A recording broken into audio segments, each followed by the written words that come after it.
You asked me about Caitlin. If you're going to break a record, to me, if it's legitimate, you have to break that record in the same amount of time that that player set it. Okay. So if Kelsey Plum set that record in 4 years, well, Caitlin should have broke that record in 4 years. But because there's a COVID year and then there's another year, you know what I mean? So she's already had an extra year to break that record. So is it truly a broken record? Yeah, that'll go in the record books as Caitlin Clark is the all-time, whatever it is. I don't even know what the number is, but that's the way it'll be.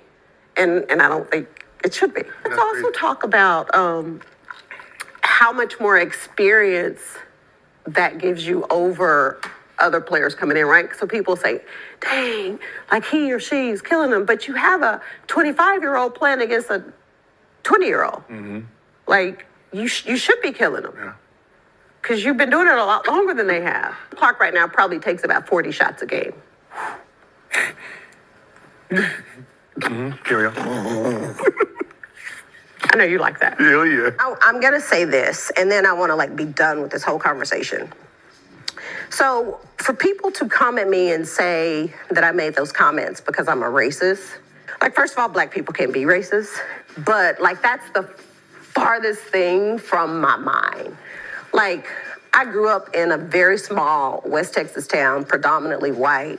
My best childhood friend is white. So it's important for me that I speak up for people that look like me.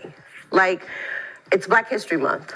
So, our ancestors fought and died for us to have opportunities that we have today. I have, no issues with Caitlin. Her breaking the record, I think, obviously is a tremendous accomplishment. Although, we could get into that discussion also, because there's a big debate on Lynette Woodard having the actual record. Look, SVP, reality is coming. Okay. There's levels to this thing, and that's just life. We all went through it. Of course. And you see it on the NBA side, and you're going to see it on this side, where, you look superhuman playing against 18-year-olds, but you're going to come with some grown women that have been playing professional basketball for a long time. Not saying that it's not going to translate, because when you're great at what you do, you're just going to get better. But there is going to be a transition period where you're going to have to give yourself some grace as a rookie. And, it might take a little bit longer for some people.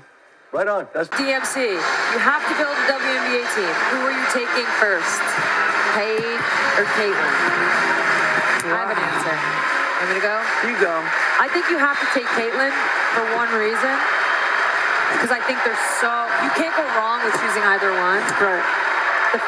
The fan energy behind Caitlin is going to be a game changer for a WNBA franchise. I think for that reason, right now, this year, you have to take her. From a basketball standpoint, I could make an argument for Paige. I'm taking Paige. Next question. So you've had the number one pick this year. You would take Paige over Caitlin? Absolutely. I like that energy. I think it's hard to discount. Yeah.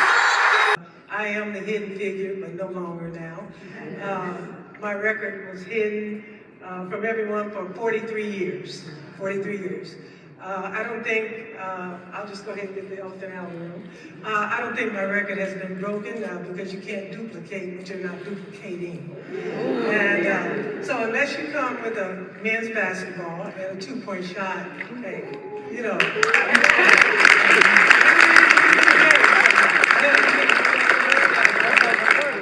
but just for you, so you can understand, so you can help me spread that word. What do you think about Ice Cube and the Big Three offering Caitlin Clark $5 million to play in their league? Well, I have a lot of thoughts.